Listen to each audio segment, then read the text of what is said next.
get super excited for Rowan Brando!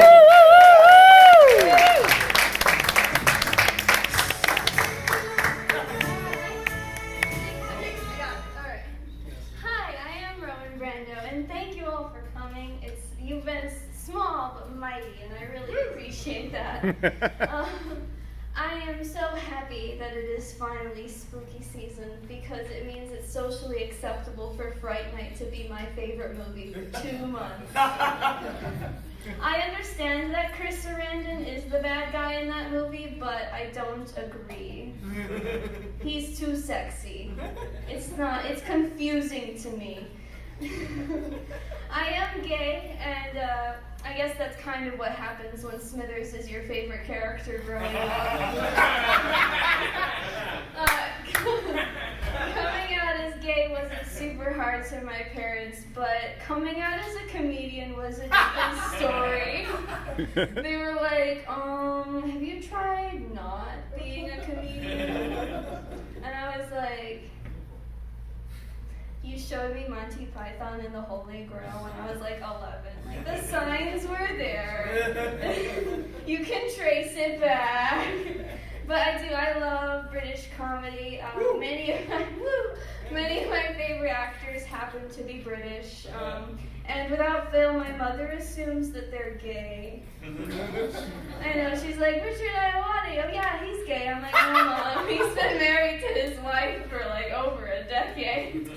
And this one actor, she was adamant, and I'm like, why do you think he's gay? I needed to know what she thought that meant. And she was like, the way he walks and the way he holds his face, he just seems gay. And I was like, no, Mother, he's just British. Like Seymour Skinner, like, no, Mother. But non-threatening men are very, very attractive to me, so y'all are okay. There was a bachelor party once, and I was like, woo. But y'all are okay. I am in college now. I would like it. Yeah, Julia goes to college with me. Y'all been bullying my man over here.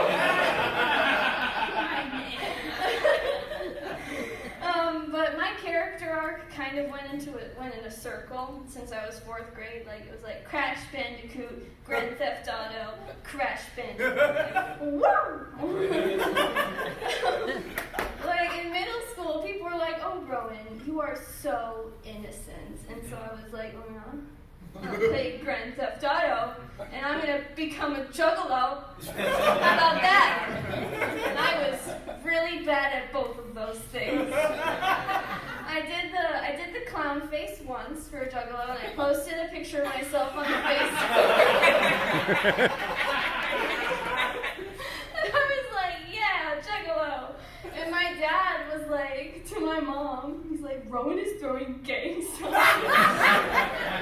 I was like, Dad, you followed the Grateful Dead and lived in a tent in Colorado. How do you not know what this means?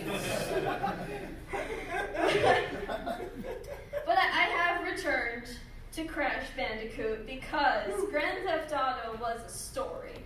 I only played the taxi missions in Grand Theft Auto, really. I just and if someone dropped their wallet, I picked it up and gave it back to them.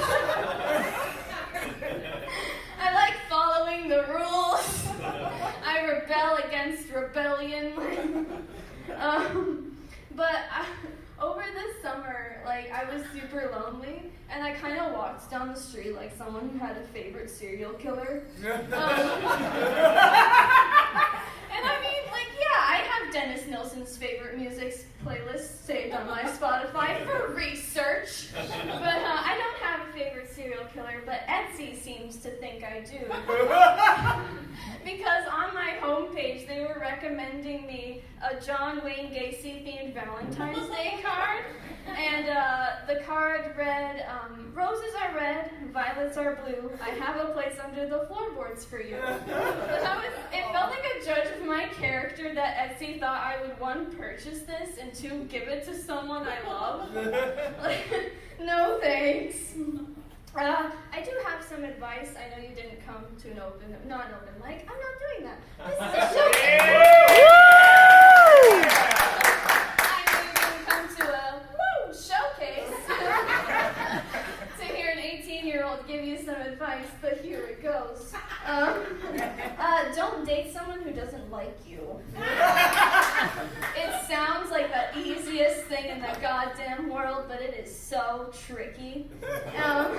I've been in 2 relationships, if you can believe that, where that person totally didn't like me. And, you always hope it's going to get better. Like, one of my favorite poets, Philip Larkin, I thought he put it really well.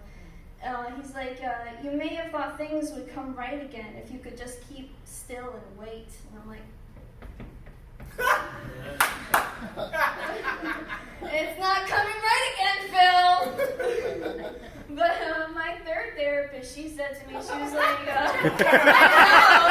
I'm on number 4. But my third therapist, she was like, Rowan, you're a really submissive person. And I was like, yes, ma'am. But, I relate a lot to Bilbo Baggins. Like, in the beginning of The Hobbit, where all the dwarves are like, Bilbo can't come with us. He's a coward.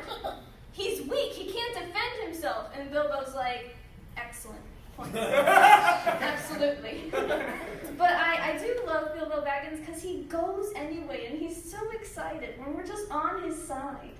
So I am blossoming in college, and I'm really relieved because it means I didn't peak in high school.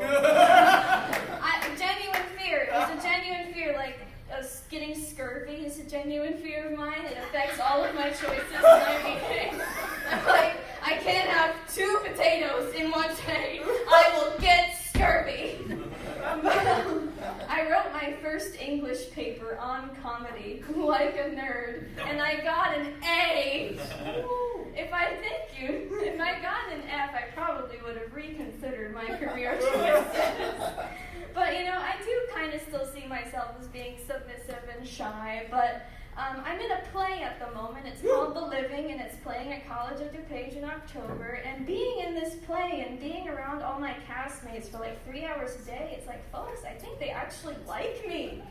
And I don't know. Yeah. The thing is, I love all of them too. So it's amazing. So to leave you with another quote from our friend Philip Larkin, of each other, we should be kind while there is still time.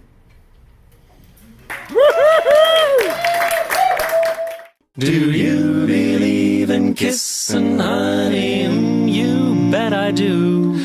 Well, I believe in kissing, honey.